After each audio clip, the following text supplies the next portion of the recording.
menebus aku. Kasih Yesus bagiku.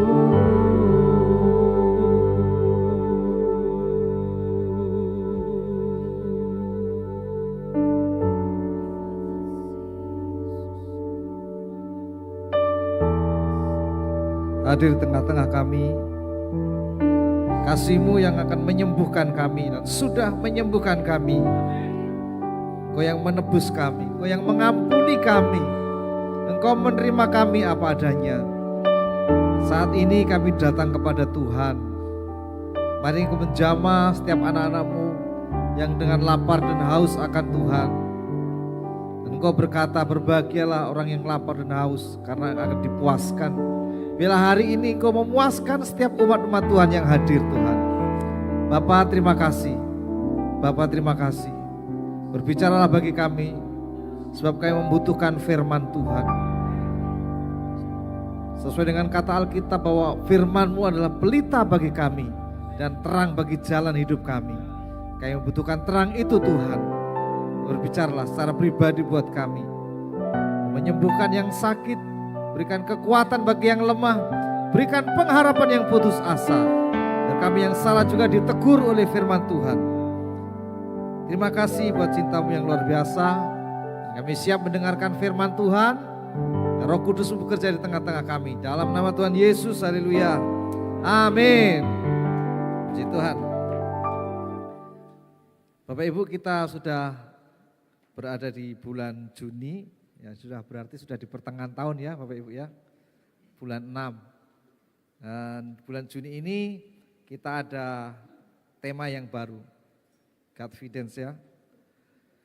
Dan hari ini saya akan sharing bersama, belajar bersama-sama tentang kepercayaan kepada Tuhan. Tapi sebelumnya saya akan berterima kasih untuk teman-teman yang kemarin, kita kemarin ada Komsel Conference dan kita juga sudah memberkati hamba-hamba Tuhan pedesaan. Terima kasih untuk gembala-gembala Komsel dan Komselnya yang sudah memberikan bantuan untuk terselenggaranya acara Komsel Conference, dan juga terima kasih untuk panitia yang sudah bercerita.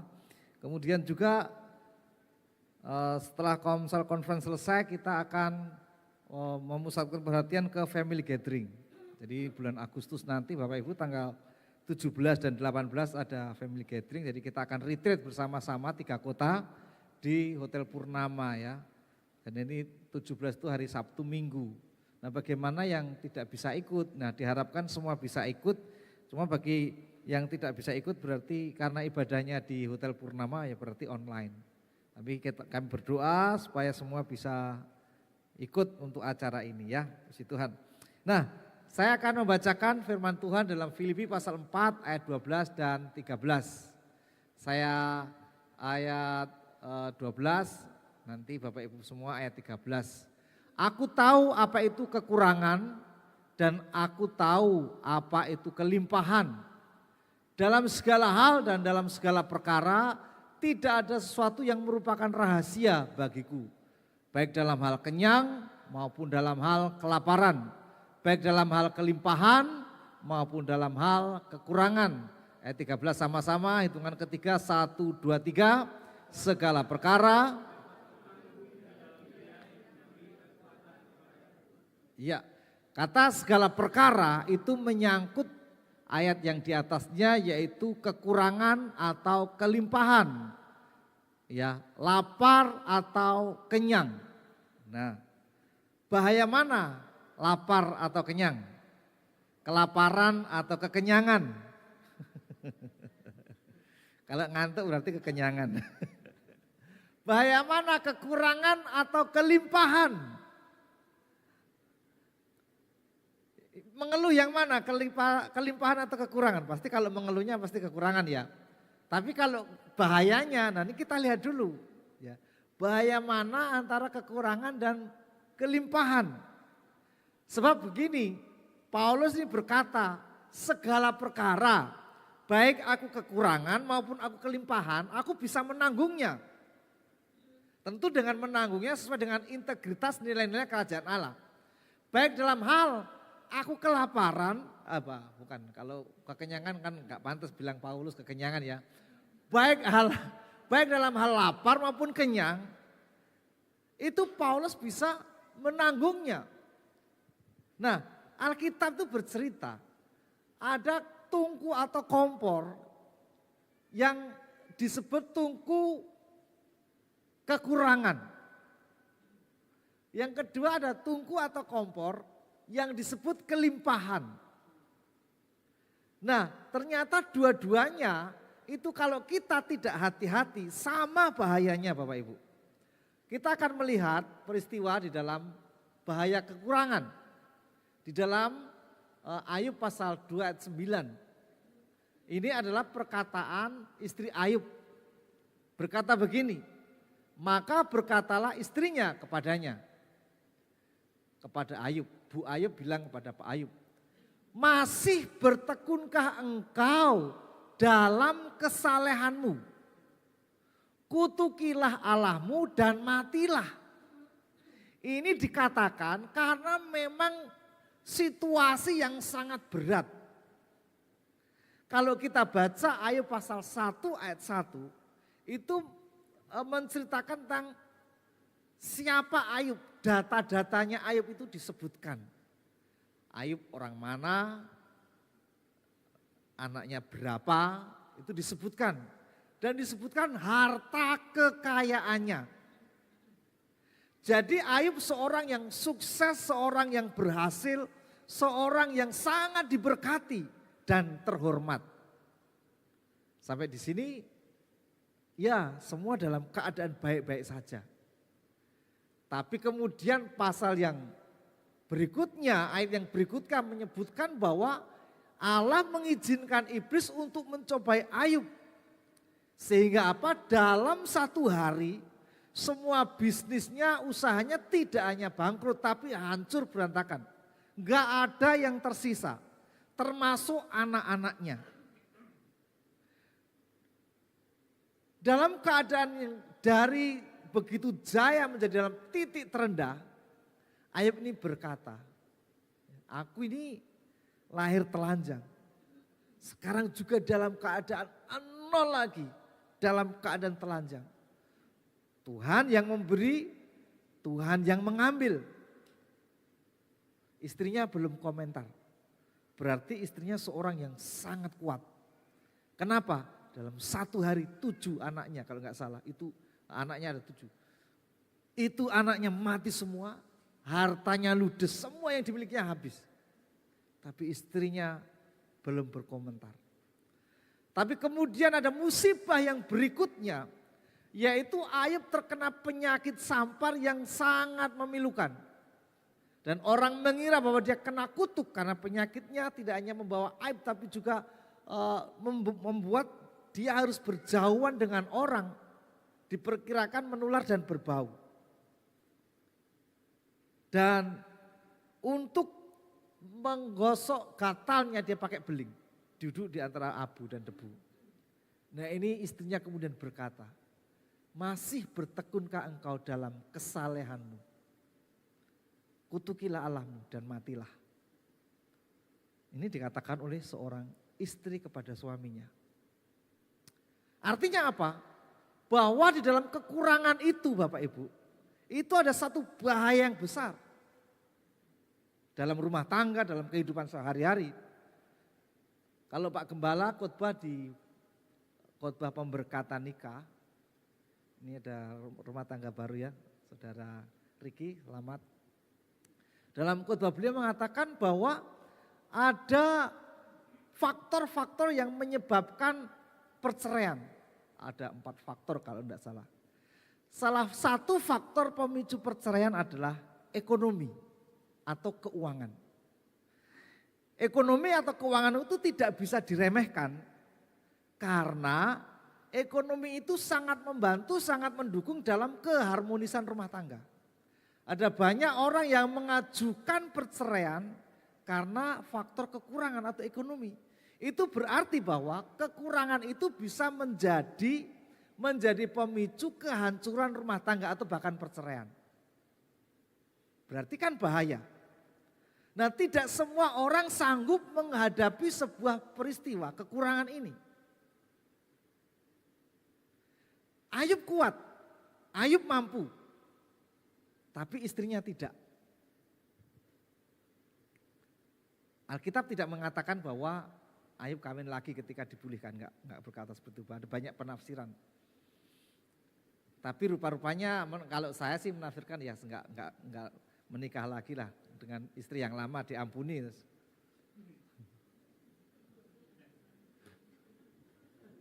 Diampuni tidak apa-apa, udah kadang kaya lagi diterima lagi gitu. Yang kedua adalah peristiwa Gehasi. 2 Raja-Raja 5 ayat 27. Ini perkataan Elisa kepada Gehasi. Tetapi penyakit kusta Naaman akan melekat kepadamu dan kepada anak cucumu untuk selama-lamanya. Maka keluarlah Gehasi dari depannya dengan kena kusta putih seperti salju.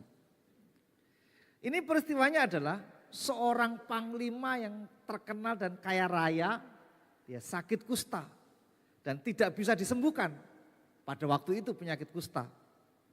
Nah, kemudian dia berobat ke Nabi Elisa. Intinya berobat ya ke Nabi Elisa.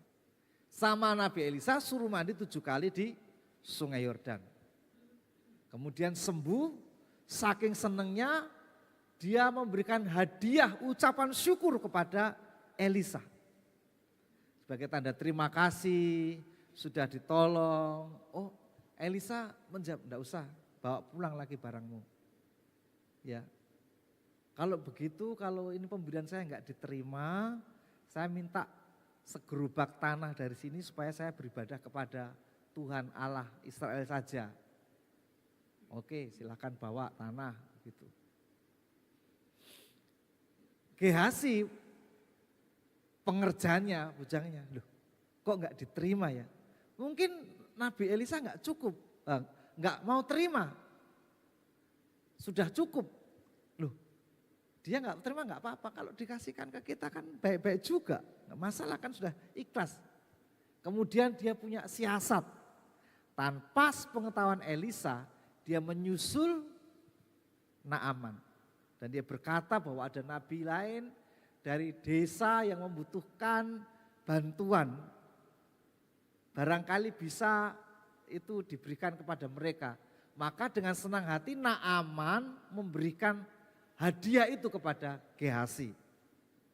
Dan kemudian dia belikan ini dan itu ya karena jumlahnya besar. Nah, ketika menghadap Elisa, penyakit kusta Naaman sekarang melekat kepadamu dan kepada anak cucumu untuk selama-lamanya. Dan Gehasi keluar dengan kena kusta putih seperti salju. Kenapa kena kusta? Karena dari perkataan Elia. Kenapa? Karena Gehasi sudah tidak jujur lagi. Sudah tidak menjunjung tinggi nilai-nilai integritas sebagai seorang hamba Tuhan. Dengan cara tidak jujur untuk mendapatkan rezekinya. Untuk mendapatkan berkatnya.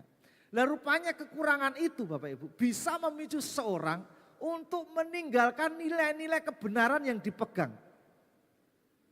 Rupa-rupanya kekurangan itu cukup bisa mendorong seseorang untuk tidak bisa lagi mempertahankan integritas. Itu yang saya belajar sebagai seorang hamba Tuhan. Saya secara pribadi diberikan nasihat oleh Pak Gembala. Supaya menjunjung tinggi integritas, kejujuran dalam melayani Tuhan. Pak Gembala mengatakan kepada saya, berkat itu tidak bisa direkayasa. Kamu merekayasa apapun supaya kamu diberkati nggak bisa direkayasa. Itu karena itu berkat datangnya dari Tuhan. Kalau sudah waktunya Tuhan, orang tidak akan bisa membendung kalau kamu diberkati Tuhan. Jadi jangan pernah merekayasa dan jangan pernah kemudian tidak sabar untuk tidak menerima berkat. Pasti ada waktunya menerima berkat. Terus Pak Gembala bilang saya, ini kan 3 hal. Setiap kita punya ukuran masing-masing. Kalau ukuran masih sepeda motor Revo ya syukuri aja enggak apa-apa. Nikmati itu berkat Tuhan. Kalau kamu mengada-ada sebetulnya jatahmu sepeda motor Revo terus kamu kredit Alphard. Kamu tidak hanya mati tapi keturunanmu juga akan. Jadilah hidup sesuai dengan berkat yang kamu terima. Nah, selama saya mengikuti nasihat Bapak Gembala saya damai sejahtera. Saya berusaha untuk hidup dalam integritas. Kenapa? Kekurangan itu kadang bisa memicu kita untuk berbuat curang. Untuk berbuat tidak jujur, untuk merekayasa, intrik dan sebagainya. Nah, Gehazi yang selama ini menjadi bujang setia, gagal. Kalau Elia, ada penerusnya Elisa. Tapi ketika sampai ke Elisa, urapan itu tidak turun ke Gehazi. Karena diperkirakan soal integritas ini. Meskipun pada satu saat yang lain, Gehazi kemudian diampuni oleh Elisa dan dipulihkan, disembuhkan. Tapi pengurapan itu enggak nyampe kepada Gehazi diperkirakan. Karena di dalam pemuritan Elia itu memuridkan Elisa dan Elisa melakukan 2 kali lipat daripada apa yang dikerjakan Elia. Tapi setelah Elisa mati, Gehazi tidak bisa meneruskannya. Berarti kekurangan itu membawa bahaya. Nah sebab itu Paulus ini berkata, kalau aku kekurangan, aku tuh mampu untuk mengatasi ini. Bukan dengan kekuatanku sendiri, tapi kekuatan yang berasal dari Tuhan. Karena menghadapi kekurangan itu memang enggak ringan, berat menghadapi kekurangan itu. Nah sekarang kelimpahan juga ada bahayanya Bapak Ibu. Ini peristiwa yang terjadi kepada Raja Uzia. 2 Tawarikh pasal 26 ayat 16. Nah Uzia ini menjadi raja, diurapi menjadi raja itu pada umur sekitar 16 tahun. Masih remaja sudah jadi raja. Dan dia berada di bawah bimbingan seorang imam. Nah ketika masih kecil, kerajaannya masih lemah, kerajaannya belum kuat, kedudukannya belum kuat. Dia taat sama Tuhan, dia sungguh-sungguh kepada Tuhan, setia kepada Tuhan, beriman kepada Tuhan. Nah ini bagus, kalau kita masih dalam keadaan kekurangan, dalam keadaan lemah, bagus untuk cari Tuhan sungguh-sungguh. Ini sama seperti Uzia. Serius sama Tuhan, sungguh-sungguh sama Tuhan. Nah karena serius sama Tuhan maka dia diangkat dan diberkati. Nah tetapi di dalam kelimpahan dia tidak bisa mengatasinya. Disebutkan bahwa setelah ia menjadi kuat, ia menjadi tinggi hati. Sehingga ia melakukan hal yang merusak. Dulu sebelum diberkati, waduh setia ke gereja, setia berdoa, doa puasa, puasa doa, semua dikerjakan Bapak Ibu. Doa pagi gemar ikut, tidak off kamera, on kamera ya. Karena sedikit yang on kamera. Kita semua off kamera Bapak Ibu ya. Dan off kamera kan kita tidak tahu apa yang kita kerjakan masing-masing. Dia setia, semua ibadah diikuti dengan setia dan Tuhan suka dengan orang yang segenap hati sungguh-sungguh maka diangkat Tuhan. Wah tapi bahayanya kelimpahan ini. Dia menjadi tinggi hati. Ia berubah setia kepada Tuhan Allahnya. Ya. Dan akhirnya karena Tuhan marah kepada Uzia, dia juga kena kusta dan menjadi raja yang diasingkan. Karena penyakit kusta itu selain belum ada obatnya pada waktu itu juga menular. Maka diasingkan dan dimakamkan bukan di tempat pemakaman raja-raja. Ya. Waduh. Dulu begitu setia, sekarang tambah sombong dan jatuh lebih dalam lagi. Jadi ternyata kelimpahan itu juga harus ditangani dengan hati-hati. Sebab kalau kita tidak hati-hati jangan-jangan menjadi tinggi hati, sombong dan melakukan tindakan yang merusak. Sudah nggak bisa ditegur, sudah nggak bisa dinasehati. Kenapa? Kedudukannya sudah tinggi. Orang dekatnya meskipun tahu dia salah, oh sudah nggak berani negur, itu bahaya. Raja Salomo, waduh, Raja Salomo itu waktu dilantik masih muda juga. Dan sebelum mati Daud beri pesan, sembahlah Tuhan Allah ayahmu, maka kamu akan kuat, akan diberkati. Sebab ada janji tentang kamu. Yang akan membangun bait Allah itu bukan aku, tapi kamu. Dan kalau kamu setia kepada Tuhan, engkau akan kuat, tahtamu itu akan kuat. Wah, dia cari Tuhan, dia sungguh-sungguh sama Tuhan. Dia berdoa kepada Tuhan serius. Saking sungguh-sungguhnya maka Tuhan berkenan menjumpai dalam mimpi. Dan Tuhan berkata, Salomo, persembahanmu, pengorbananmu sudah didengar. Sekarang kamu minta apa? Ditanya sama Tuhan, minta apa? Apakah kamu minta kekayaan? Apakah kamu minta nama besar? Apakah kamu ingin viral? Apakah kamu ingin musuh-musuhmu, pengkhianat-pengkhianat negeri ini dimatikan? Salomo tidak minta itu. Tuhan, saya enggak minta itu. Saya ini masih muda, belum berpengalaman. Saya memerlukan hikmat ya Tuhan untuk mengadili bangsa yang besar ini karena aku tidak punya bekal pengetahuan sama sekali. Dan Tuhan kasihkan hikmat. Aku akan beri kamu hikmat. Hikmatmu itu akan melebihi raja-raja sebelum dan sesudah kamu. Wah, luar biasa ya. Dan dia memerintah dengan penuh hikmat. Ya. Kemudian dia membangun bait Allah yang begitu fenomenal. Israel belum pernah punya bait Allah yang sehebat semegah itu. Hampir seluruh dari perabotan dalam bait Allah itu terbuat dari emas. Semua yang terbaik untuk membangun bait Allah.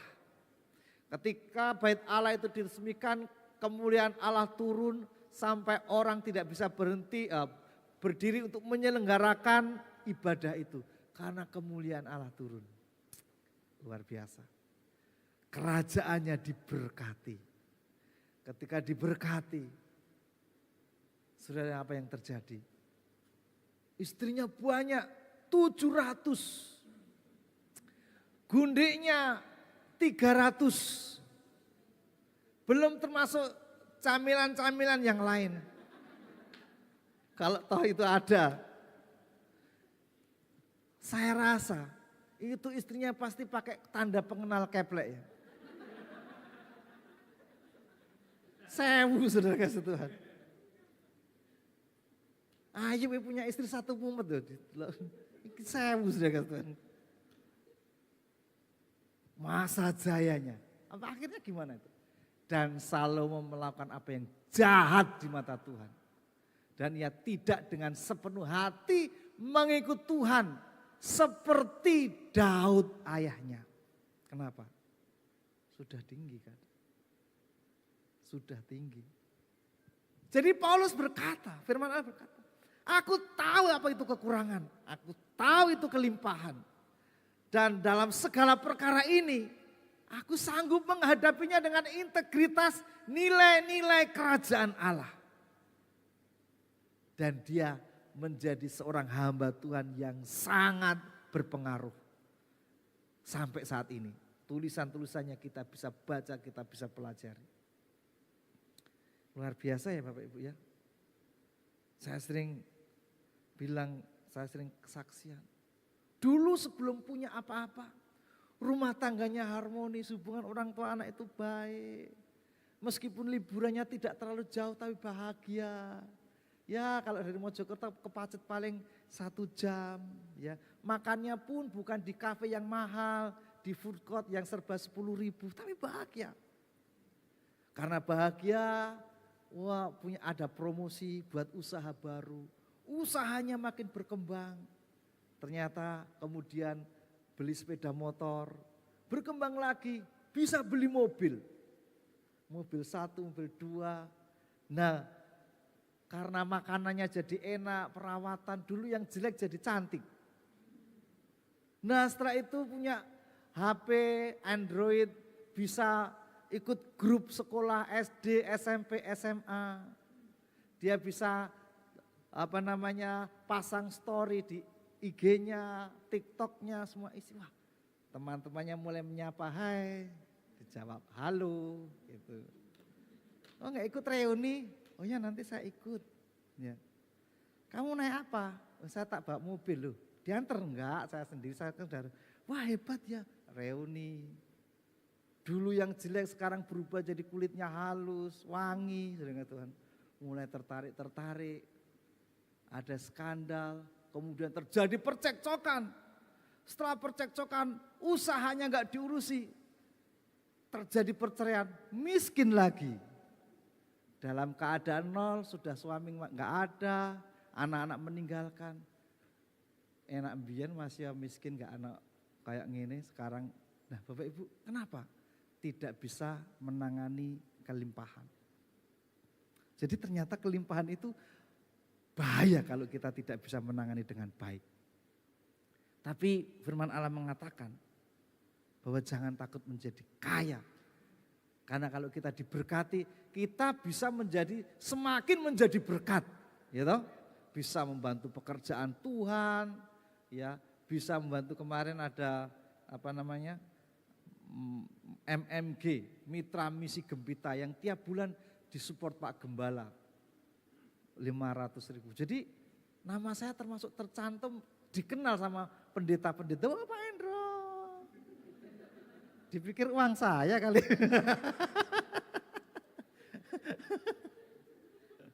Jadi teman saya banyak. Nah, segala perkara dapat kutanggung di dalam Dia yang memberi kekuatan kepadaku.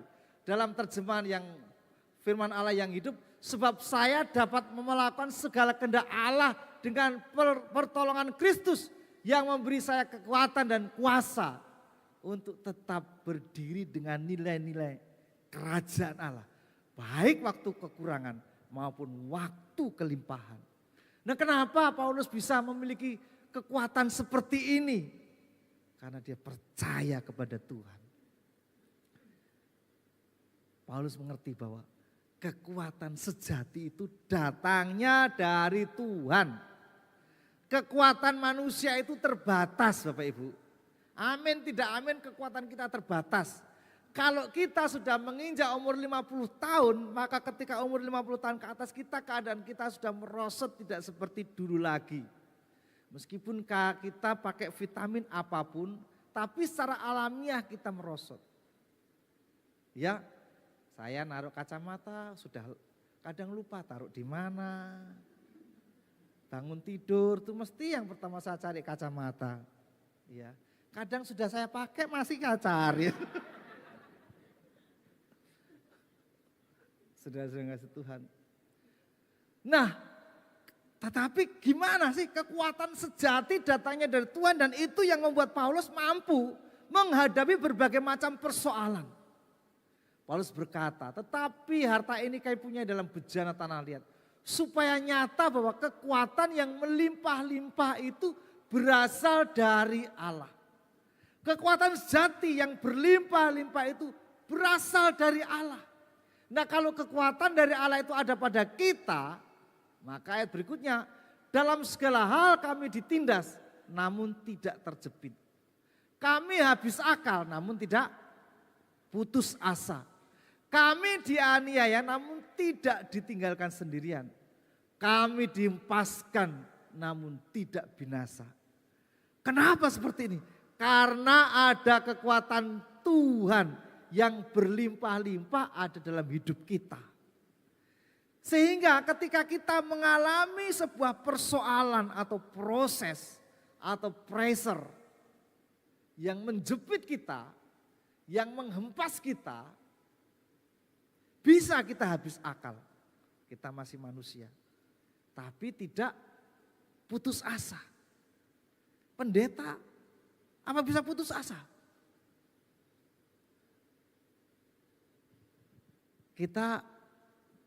Saya tadi pagi menyebut seorang yang bernama Elia. Elia, minggu kemarin saya tentang Elia. Kalau enggak salah ya, cerita di anak sekolah minggu. Elia itu seorang hamba Tuhan yang all out, yang luar biasa. Makanya Elia itu enggak mati. Ya. Alkitab menceritakan ada 2 orang yang tidak mati. Satu Elia, satunya lagi Henok. Diangkat hidup-hidup oleh Tuhan. Nah, kenapa? Pada zaman Elia penyembahan berhala itu luar biasa. Tapi Elia bisa berdiri untuk melayani Tuhan.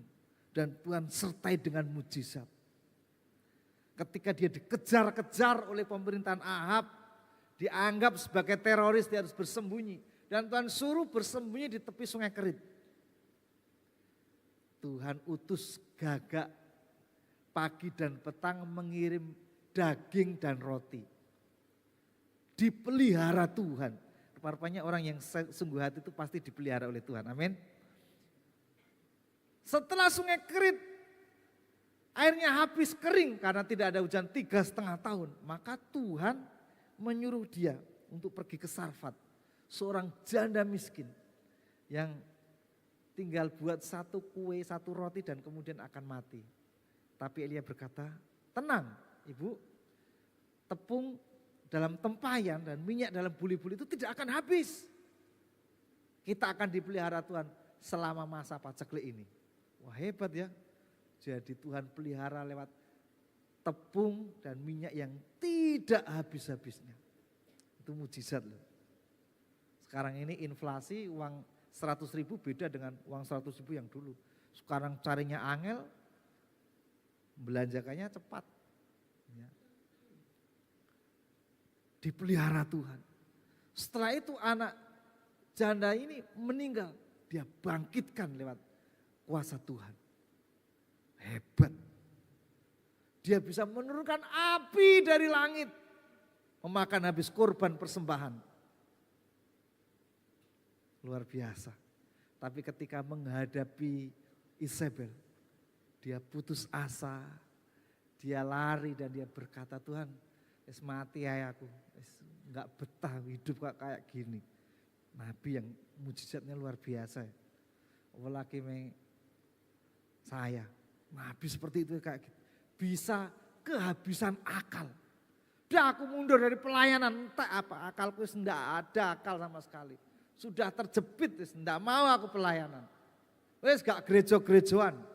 Wes gak ibadah-ibadahan. Kan kita bisa begitu kalau mengalami pressure yang berat. Tekanan, kecewa gitu. Tapi Tuhan berikan kekuatan baru. Kalau selama ini yang ngasih makan burung, yang ngasih makan lewat seorang janda, sekarang Tuhan utus malaikat sendiri. Bawa roti sama ikan dari surga deleno sebelah. Tangi mangan. Udah sing bangunkan malaikat, tangi mangan ya tidur lagi. Swaking habis akalnya. 2 digugah lagi, makan lagi. Bentar lagi perjalanan jauh. Malaikat dikasih masih makan sama Eli. Luar biasa enggak? Kita ini semua orang bisa habis akal. Tapi kalau ada kekuatan Tuhan, kita tidak akan putus asa. Kalau ada kekuatan Tuhan yang berlimpah-limpah, kita tidak akan sampai stres, depresi, stroke, dan sebagainya. Bahkan melakukan tindakan yang membabi buta, termasuk bunuh diri, bunuh orang lain, dan sebagainya. Kenapa? Karena ada kekuatan yang sejati, yaitu kekuatan dari Tuhan. Nah itu yang dimiliki oleh Paulus. Maka dia berkata, aku mampu, aku bisa, aku sanggup, aku dapat mengatasi baik kekurangan maupun kelimpahan. Wah luar biasa ya. Ayub ini memiliki kekuatan itu. Nah Ayub itu penderitaannya kan amat sangat ya Bapak Ibu.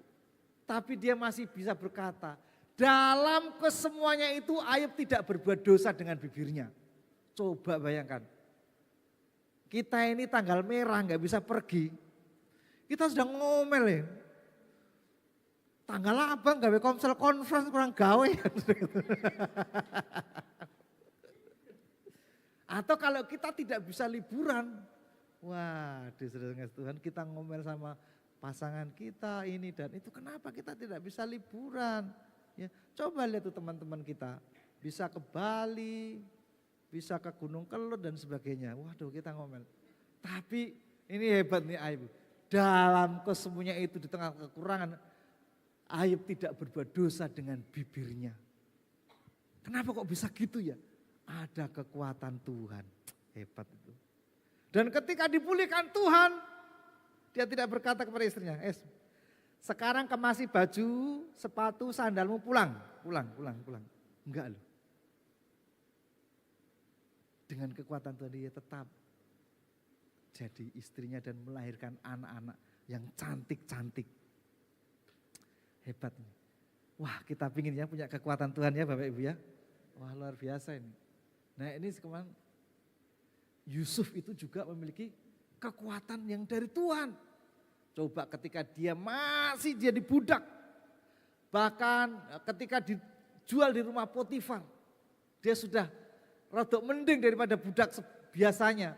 Dia sudah dikasih kepercayaan untuk mengurusi rumahnya, tapi ada godaan. Bahkan di rumah ini tidak lebih besar kuasanya daripadaku, dan tiada yang tidak diserahkannya kepadaku selain daripada engkau, sebab engkau istrinya. Bagaimanakah mungkin aku melakukan kejahatan yang besar ini dan berbuat dosa terhadap Allah? Walaupun dari hari ke hari perempuan itu membujuk Yusuf, Yusuf tidak mendengarkan bujukannya. Kenapa dia punya kekuatan seperti itu? Kekuatan yang berlimpah-limpah itu datangnya dari Tuhan. Dan di tengah melihat ayah mereka telah mati, berkatalah mereka, boleh jadi Yusuf akan mendendam kita dan membalas sepenuhnya kepada kita segala kejahatan yang telah kita lakukan kepadanya. Apakah Yusuf membalas dendam kepada saudara-saudara yang sedang mencelakakannya? Tidak. Kenapa kok dia mampu untuk menahan diri tidak balas dendam? Karena ada kasih. Kenapa ada kasih? Karena kekuatan Tuhan yang memampukan. Wah, kita ini gak balas dendam karena gak punya kekuatan sama kesempatan. Kalau ada kekuatan dan kesempatan belum tentu kita tidak balas dendam. Saya ini gak dikasih ucapan selamat Natal. Selama bertahun-tahun di perumahan saya itu gak ada yang ngasih ucapan selamat Natal. Ya saya bikin ucapan sendiri selamat Natal. Sakit hati juga. Yang biasa kita kirimi makanan, yang biasa kita tolong, enggak ngasih ucapan selamat Natal. Kenapa tiba-tiba pada masuk rumah semua? Untung saya sering ke Tulungagung, jadi tidak menghadapi peristiwa. Nanti setelah Natal agak lama gitu baru pada muncul, kan nggak ada ucapan apa-apa. Karena memang ya saya pandang ini mereka taat beragama, nggak masalah. Kita bisa sakit hati kalau ada kekuatan, kesempatan, dan kuasa, pasti kita balas dendam. Tapi Yusuf enggak. Kenapa? Karena ada kekuatan Tuhan. Nah Bapak Ibu, ternyata kekuatan Tuhan itu yang memampukan kita untuk menghadapi persoalan-persoalan. Mungkin kita saat ini sudah kehabisan akal. Mungkin saat ini kita sedang terjepit. Mungkin saat ini kita sedang dalam hal yang sangat berat. Ayo kita minta kekuatan Tuhan. Amin. Yang kedua, kenapa Paulus memiliki kekuatan? Karena dia tahu bahwa sumber kekuatan itu ada dalam Tuhan. Yang kedua, dia hidup dalam mengandalkan Tuhan. Ini saya tulis, kitab suci mengajarkan kita untuk selalu mengandalkan Tuhan dalam segala situasi dan tantangan yang kita hadapi. Dengan mengandalkan Tuhan kita diberi kemampuan, kekuatan untuk mengatasi setiap masalah dan cobaan. Dan bahkan kunci kemenangan dalam menghadapi ujian adalah dengan mengandalkan Tuhan. Ada ayatnya. Yeremia 17 ayat 7-8. Diberkatilah orang yang mengandalkan Tuhan, yang menaruh harapannya pada Tuhan. Diberkati. Ia seperti pohon yang ditanam di tepi air, yang merambatkan akar-akarnya ke tepi batang air. Dan yang tidak mengalami datangnya panas terik, yang daunnya tetap hijau, yang tidak khawatir dalam tahun-tahun kering, dan yang tidak berhenti menghasilkan buah. Kenapa pohon ini terus-menerus berbuah karena terpelihara. Kenapa terpelihara? Karena ada Tuhan. Dan ketika dia mengandalkan Tuhan, sama dengan kita ini terkoneksi dengan sumber air itu yang akan terus mengalirkan aliran-aliran kehidupan di dalam kehidupan kita. Sehingga apa? Dia akan menghasilkan buah tidak berhenti. Kita akan pernah mengalami masa-masa kering. Tapi percayalah bahwa di saat-saat kekeringan pun Tuhan tetap memberikan pemeliharaan. Sebab itu mari kita mengandalkan Tuhan. Mengandalkan manusia, satu saat kita pasti kecewa. Karena manusia satu saat tidak bisa menolong. Manusia bisa lemah, manusia bisa lupa. Manusia bisa mengalami krisis, manusia bisa mengalami masalah. Tapi Tuhan tidak. Nah, masalahnya apa? Masalahnya Tuhan gak kelihatan. Jadi kita lebih suka mengandalkan manusia. Nah, Tuhan yang tidak kelihatan itu hanya akan nampak ketika kita percaya kepadanya dan mengandalkan Tuhan. Dalam sesi Komsel Conference kemarin kita diajari praktek untuk kita bertanya mengenai proses atau progres. Dalam sesi diskusi itu saya menyampaikan, proses apa hari ini yang sedang kamu alami? Saya menyampaikan proses-proses yang saya khawatirkan, yang membuat saya cemas, yang membuat saya khawatir, yang membuat saya tenang. Ya, bukan berarti saya tidak percaya Tuhan, saya percaya Tuhan. Tapi ada sisi-sisi yang mengalami kekhawatiran. Itu yang dinamakan kerentanan. Kerentanan itu meskipun kita gembala Komsal, kita pasti bisa mengalami masalah kekhawatiran, ketakutan kan. Mana ada orang yang kebal terhadap rasa sakit. Kalau tinggal di dalam ketakutan itu masalahnya. Tetapi kalau kita khawatir, bisa. Ketakutan, Tuhan Yesus mengalami ketakutan ketika berada di Taman Getsemani. Bapa, jika boleh cawan ini berlalu daripadaku, berdoa sampai 3 kali. Saking takutnya, keringatnya seperti apa? Titik-titik, dan saking stresnya. Tapi hebatnya kalau mengandalkan Tuhan. Dalam kemanusiaan Yesus yang harus menanggung dosa dunia itu. Maka datang malaikat Tuhan untuk memberi apa? Ya sudah, kalau begitu kamu sudah tidak usah menderita, enggak usah disalib. Enggak. Malaikat datang untuk memberi kekuatan kepada kemanusiaan Yesus. Sehingga di dalam kemanusiaan itu dia mau taat. Bahkan taat sampai mati di atas kayu salib. Dan dia berkata, sudah selesai. Nah, karena dia sampai taat sampai mati di atas kayu salib dan mengatakan sudah selesai, artinya karya penebusan sudah selesai dan dia mati. Maka di situ kuasa Allah dinyatakan dan kebangkitan terjadi. Jadi kita sebagai manusia pasti akan mengalami kerentanan, semua orang. Nah, kita harus bagaimana menghadapi kerentanan itu ya, kita bisa saling mendoakan. Maka di Komsel itu disebut komunitas saling. Karena itu di sana kita bisa saling menguatkan, saling mendoakan. Ya, setelah saya menyatakan kerentanan saya, kemudian didoakan ya, supaya berserah kepada Tuhan dan kehendak Tuhan yang jadi. Karena kehendak Tuhan itu yang terbaik.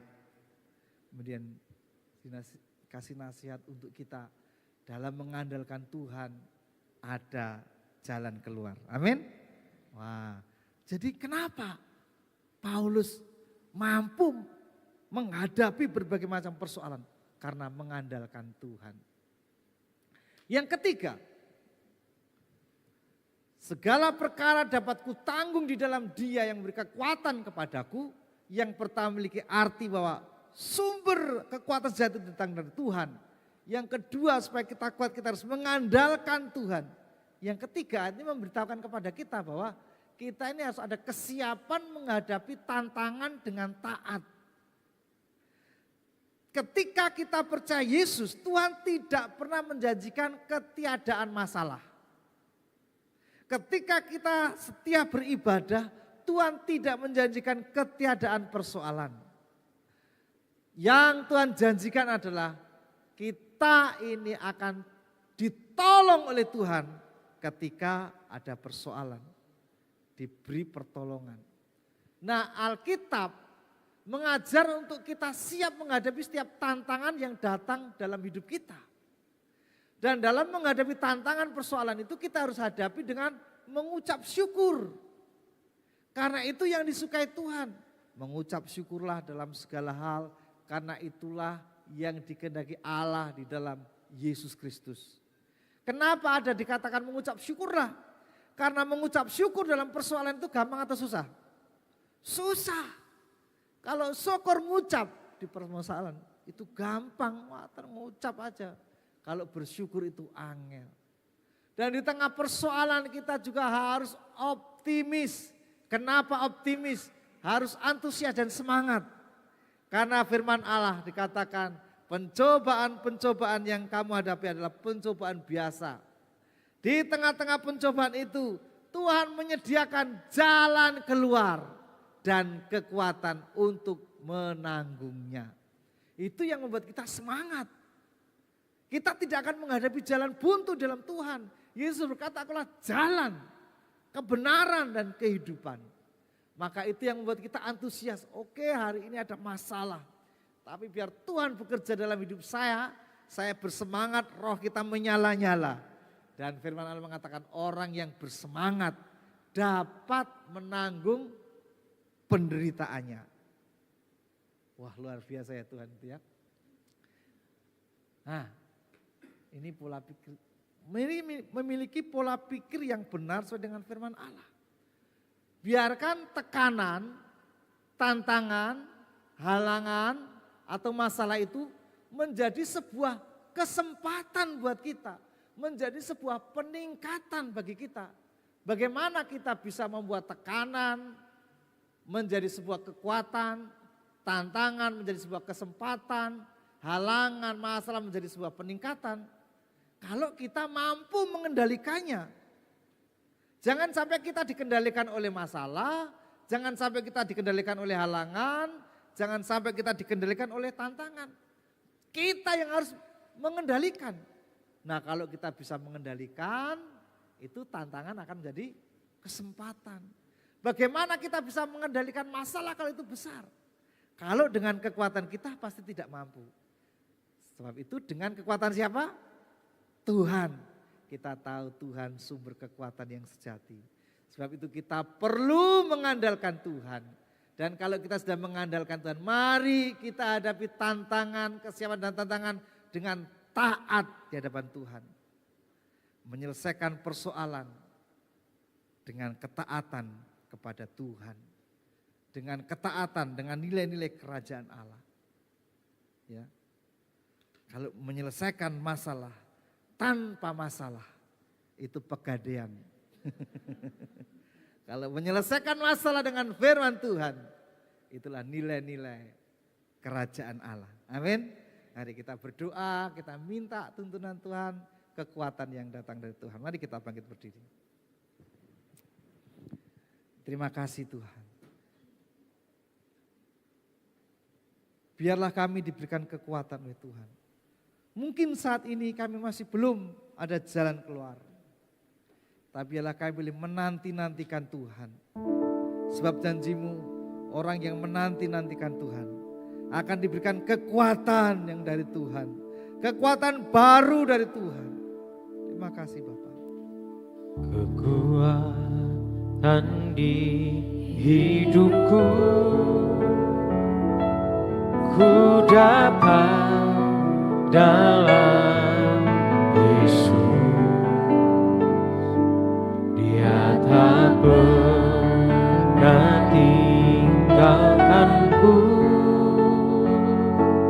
setia menolongku, terseru berharap dalam Yesus. Sekali lagi katakan kekuatan di hidup.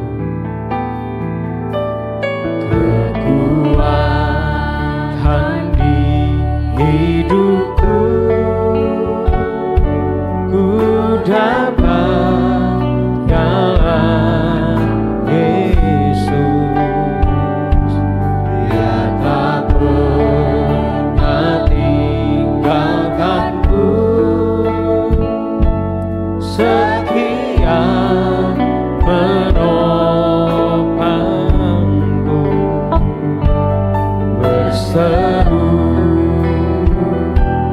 berharap dalam Yesus.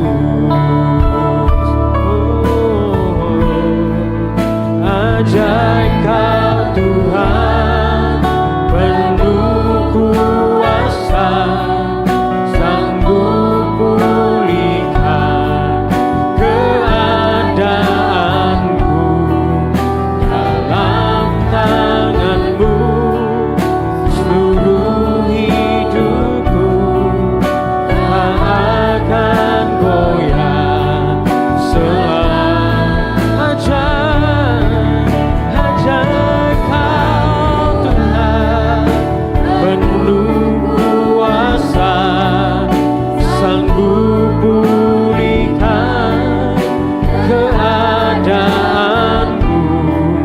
Dalam tangan-Mu seluruh hidupku tak akan goyah selamanya.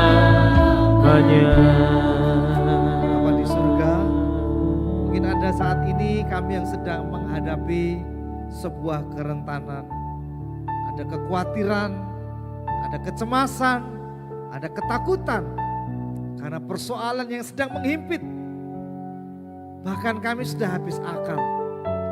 Tuhan, mari Kau tolong kami Tuhan. Kau berikan kekuatan kepada kami. Kau berikan kemampuan, kesanggupan, hikmat untuk kami bisa menghadapi persoalan itu. Tidak ngawur tapi dengan nilai-nilai kerajaan Allah. Di tengah-tengah kesulitan, kami tetap percaya dan mengandalkan Tuhan.